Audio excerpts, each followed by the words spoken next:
کہنا آسان ہے لیکن عمل کی زندگی سے گزرنا یہ مشکل کام ہوتا ہے۔ آج ایک طرف فکر گستاخ کا زمانہ ہے اور دوسری طرف صرف خالی نعروں کا دور آ رہا ہے۔ آئیے ہم اپنے آپ کو دیکھیں اور اپنا محاسبہ کریں کہ کیا ہمارا عشق صحابہ کی محبت کا عکس ہے بھی یا نہیں ہے۔ اگر نہیں ہے تو کہیں خود فریبی میں مبتلا تو نہیں ہے، ہم اپنے جو ہے وہ ان مصنوعی جذبوں کو کہیں عشق تو نہیں قرار دے رہے، یا کہ ہمارے اندر عشق کی وہ رمق بھی موجود ہے۔ آؤ ان راستوں پہ چل کر کے اپنی زندگی کو روشنی دے۔ یہی مضمون ہے اسی سورت کا، لَقَدْ خَلَقْنَا الْإِنسَانَ فِي قَبْرٍ۔ قسم محبوب کے شہر خوش خصال مکہ کی، قسم حضور کے والد بزرگوار کی جنہوں نے راہ حق میں تکلیفیں اٹھائیں، اور قسم محبوب علیہ السلام کے وجود مسعود کی۔ لَقَدْ خَلَقْنَا الْإِنسَانَ فِي قَبْرٍ، ہم نے انسان کو مشقتوں میں رہتا ہوا پیدا کیا۔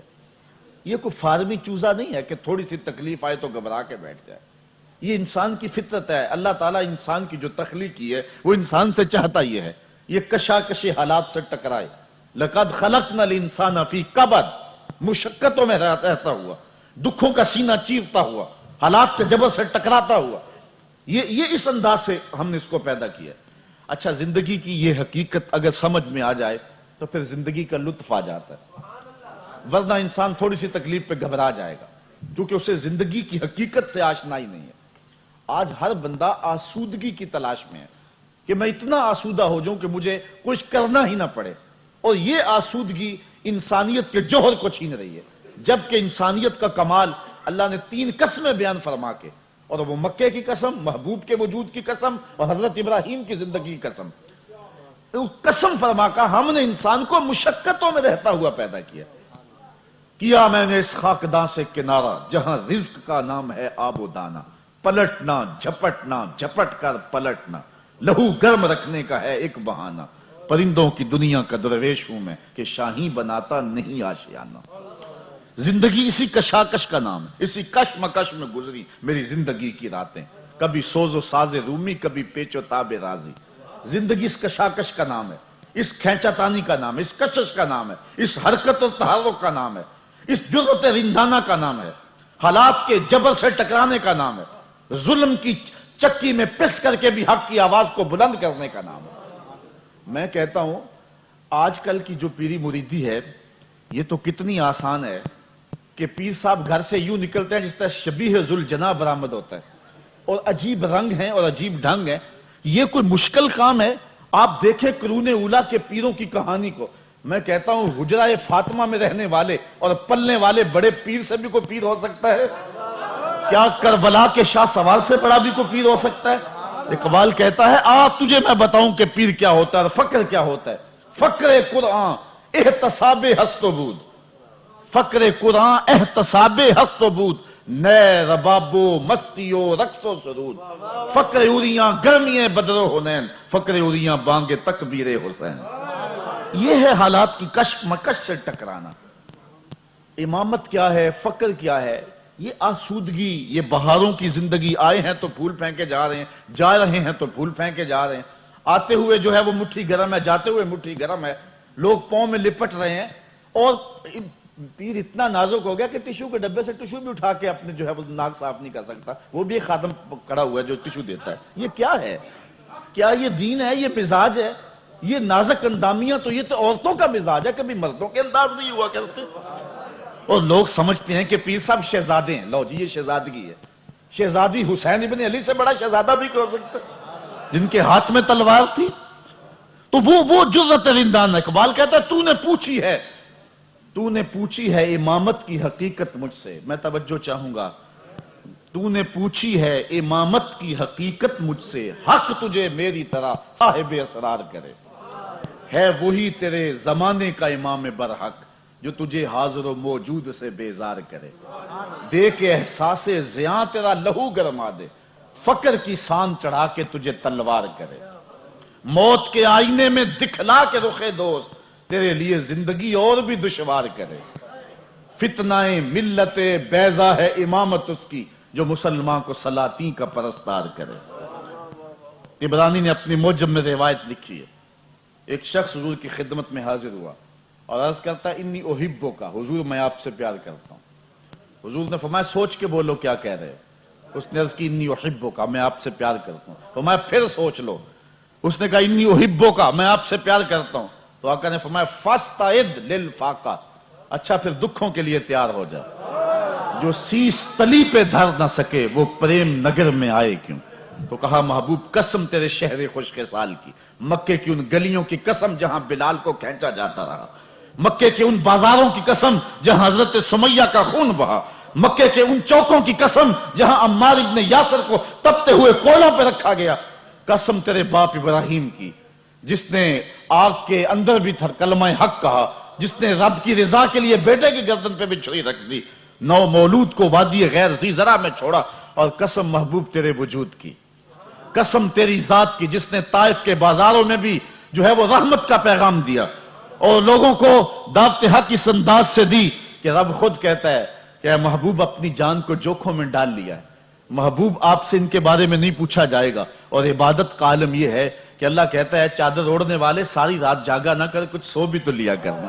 تو کہا محبوب قسم تیری ان جانکاہیوں کی، قسم تیری ان محنتوں اور قد و کاوشوں کی، تیری زندگی کی اس ریاض کی قسم، تیرے شب و روز کے گداز کی قسم، اور سحری کے وقت محبوب تیری نماز کی قسم، تیرے وجود کی قسم. یہ 3 قسمیں فرما کہا لَقَدْ خَلَقْنَا الْإِنسَانَ فِي قَبَدٍ. ہم نے اس کو کوئی فارمی چوزا نہیں بنایا، ہم نے اس کو جو ہے وہ مشکلات کے اور حالات کے جبر سے ٹکراتا ہوا پیدا کیا ہے. اور میں نے عرض کیا تھا اگر اس حقیقت سے انسان آشنا ہو جائے تو پھر اس کے لیے زندگی پریشانی نہیں رہتی، بلکہ وہ تو نکھرتا ہی ان پریشانیوں کے وجود سے ہے. پھر میاں صاحب کا لہجہ ذرا دیکھیے، پھر اس کے لیے وہ دکھوں کی زندگی، وہ کشاکش کی زندگی، وہ حالات کا جبر، وہ جنگوں کی مشقتیں، وہ آلام، وہ راستے کی رکاوٹیں، مقاومتیں، نکتہ چینیاں، طوفان، یہ انقلابات اس کے لیے اس کا کھیل بن جاتا ہے. وہ تلواروں کی بجلیوں میں جیتا ہے، اس کی زندگی کا بانک پن یہی ہے، اور وہ کشاکش حالات سے گزرتے ہوئے مسکرا کے گزرتا ہے. تو میاں صاحب فرماتے ہیں دکھ ہمیشہ سکھ کدائیں، پھر دکھاں تو سکھ وارے. پھر اس کا رنگ دیکھیے ذرا نا، جو زندگی کی حقیقت سے آشنا ہو گیا. دکھ ہمیشہ سکھ کدائیں تے دکھاں تو سکھ وارے، دکھ قبول محمد بخشا راضی رہن پیارے. تو پھر رنگ ہی ہو جاتا ہے، ورنہ ساری زندگی ٹینشن ہی ختم نہیں ہوتی. میں ایک سادی سی مثال دینا چاہتا ہوں آپ کو کہ یہ جو ہماری دیواروں کے اوپر مختلف کمپنیوں کی تشہیری مہم ہوتی ہے، اس میں رنگ سفید کرنے والی ایک مہم بڑی فلاں کریم ہے وہ رنگ گورا کر دے گی. پوری قوم پاگل ہوئی ہے اور عورتیں جو ہیں وہ کریمیں خرید رہی ہیں کہ میرا رنگ سفید ہو جائے. اور پاکستان میں اور ایشیائی ممالک کے اندر جتنی کریم بکتی ہے اتنی کسی ملک میں نہیں بکتی کہ وہ رنگ جو ہے وہ گورا کر لیا جائے. چونکہ کالے رنگ والا فطرتاً احساس کمتری میں مبتلا ہے اور وہ کہتا ہے کس طریقے سے جو میں اپنے آپ کو گورا کر لوں. اور پوری قوم اور ہمارا ڈھیروں سرمایہ اس پہ لگ رہا ہے. اب یورپ میں بھی انگریز جو ہیں وہ 2 طرح کے، کالے بھی ہیں اور سفید بھی ہیں. اب اگر وہ کالے احساس کمتری میں مبتلا ہو جائیں تو وہ بھی یوں کرے کہ وہ اتنی کریم ہم سے بھی زیادہ استعمال کریں، لیکن وہاں کوئی رنگ گورا کرنے والی کریم نہیں بکتی. وہ کالے استعمال ہی نہیں کرتے. کیوں؟ ان کی ماؤں نے انہیں ایک ٹیکنیکل بات بتا دی ہے اور ان کا احساس کمتری اس بات نے دور کر دیا. اس نے کہا یہ جو گورے ہیں نا یہ تو ابھی پورے پکے ہی نہیں ہے، پہلے ہی پیدا ہو گیا، تمہارا رنگ صحیح پکا ہے. وہ کہتے ہیں کہ یہ جو کالے گورے ہیں نا، گورے یہ تو ابھی کچے تھے کہ پیدا ہو گئے، اصل تو رنگ تمہارا ہے. اور امریکہ میں جو گورے ہیں وہ جو ہے اپنے آپ کو جو ہے وہ اس کا مالک سمجھتے ہیں، وہ کہتے ہیں اصل تو ہم ہیں. اور حضور علیہ السلام کا وہ فرمان دیکھیے، یار میرے حضور جیسا زمانے میں کوئی نہیں. اللہ اکبر. فرمایا گورے کو کالے پہ فضیلت نہیں اور کالے کو گورے پہ فضیلت نہیں. تو ہم کبھی سوچتے تھے کہ گورے کو کالے پہ فضیلت نہیں، یہ تو بات بتائی تو کالا کب کہتا کہ میں گورے سے افضل ہوں. لیکن امریکہ میں جا کے دیکھا کہ وہاں گورے جو کالے ہیں وہ گوروں سے اپنے آپ کو افضل مانتے ہیں. انہوں نے مسئلہ ہی ختم کر لیا کہ ان کا تو رنگ کچا تھا، یہ پہلے پیدا ہو گئے اور ہمارا صحیح رنگ پکا ہے، ہم صحیح ہیں. تو وہ کریموں کے جنجال سے چھوٹ گئے. اگر انسان زندگی کی حقیقت سے آشنا ہو جائے، جب انسان کی تخلیق کی گئی اور خمیر گویا گیا آدم علیہ السلام کا، تو 39 دن تک غموں کی بارش ہوئی ہے، 1 دن سکھ کی بارش ہوئی ہے. تو زندگی میں خوشیاں غم مصائب اس اعتبار سے. تو اگر انسان اس کے لیے تیار ہو جائے کہ یہ دکھ آنے ہی آنے ہیں، حالات کے جبر سے ٹکرانا ہی ٹکرانا ہے، یہ مخالفتیں، مقاومتیں، مشکلیں، تکلیفیں، تو پھر وہ گھبرا کے ہائے سارا زمانہ میرے خلاف ہو گیا، یہ مسئلہ وہ مسئلہ، ٹینشن نہیں رہے گی. پھر میاں صاحب کے لہجے میں یہی کہے گا کہ دکھ ہمیشہ تے سکھ کدائیں تے دکھاں تو سکھ وارے، دکھ قبول محمد بخشا راضی رہنے پیارے. پھر وہ زندگی کی حقیقت سے پردہ اٹھا لے گا. جس طرح ان کالوں کا مسئلہ ختم ہو گیا، کسی کریم کی ضرورت ہی نہیں ہے، تو پھر ان کے لیے زندگی کی راہ جو ہے وہ آسان ہو جائے گی. اور اللہ تعالیٰ نے اس حقیقت کو لوگوں کے سامنے رکھنے کے لیے 3 قسمیں فرمائی. یار اللہ کو اپنے محبوب سے پیارا تو کوئی نہیں، اللہ کو اپنے خلیل سے پیارا تو کوئی نہیں، اور مکے میں جو محبوب کے نام پہ قربان ہوئے ان غلاموں سے پیارا تو کوئی نہیں. لیکن اس مرحلے سے تو وہ بھی گزرے ہیں، ان دکھوں کو تو جو ہے وہ انہوں نے بھی جو ہے وہ ان کو نبھایا ہے. تو پھر میں اور آپ جو ہیں کیا ان حالات کے مقابلے میں نہیں آئیں گے؟ اس لیے ہمیں بھی ان کشاکش حالات کے ساتھ جو ہے وہ ٹکرانا پڑے گا اور دکھوں کا مقابلہ کرنا پڑے گا. تو فرمایا قسم ہے محبوب اس شہر خوش کے سال مکہ المکرمہ کی، قسم ہے محبوب آپ کے وجود مسعود اور آپ کے والد گرامی کی، کہ بے شک انسان کو مشقتوں میں رہتا ہوا پیدا کیا گیا ہے. لقد خلقنا الانسان فی کبد ایحسب ان لن یقدر علیہ احد یقول اہلکت مالا لبدا. اس عنوان کو اگر چھیڑوں تو یہ تھوڑا سا آگے بڑھ جائے گا، لیکن اس کا خلاصہ یہ ہے کہ اللہ تعالیٰ فرماتا ہے کہ انسان کی کمزوری یہ ہے کہ وہ ڈھینگے مارتا ہے کہ میں نے اتنا مال خرچ کر دیا، میں نے فلاں معاملے میں اتنے پیسے لگا دیے، فلاں معاملے میں اتنے پیسے لگا دیے، اور وہ کہتا ہے کہ میرے اوپر کسی کا زور نہیں چل سکتا. اللہ تعالیٰ ارشاد فرماتا ہے کہ ہم نے اس کو 2 آنکھیں نہیں دی. الم نجعل لہ عینین ولسانا وشفتین وہدیناہ النجدین. ہم نے 2 آنکھیں دی ہیں، اس کو بولتی زبان دی ہے، اس کو 2 ہونٹ دیے ہیں. اچھا، یہ انسان کی اس فطرت کی طرف اشارہ ہے کہ انسان یہ تو اپنا گھر بھی بنائے نا تو وہ کہتا ہے دیکھو جی میرا گیٹ اتنے کا لگا ہوا ہے، یہ بتاتا پھرتا ہے. یہ اپنی ماں کا بھی علاج کروائے نا تو جو ہے وہ بھی بتاتا ہے کہ اتنے پیسے فلاں عالی نسب ہاسپٹل میں میں نے اپنی ماں پہ لگا دیے. لگائے اپنی ماں پہ ہے لیکن اس کو بھی بتاتا پھرتا ہے اتنے پیسے میرے ولیمے پہ لگ گئے، یار آتش بازی پہ اتنے پیسے لگ گئے، یہ وہ بتاتا پھرتا ہے. اللہ تعالیٰ نے فرمایا الم نجعل لہ عینین ولسانا وشفتین وہدیناہ النجدین فلاقتحم العقبہ وما ادراک ما العقبہ.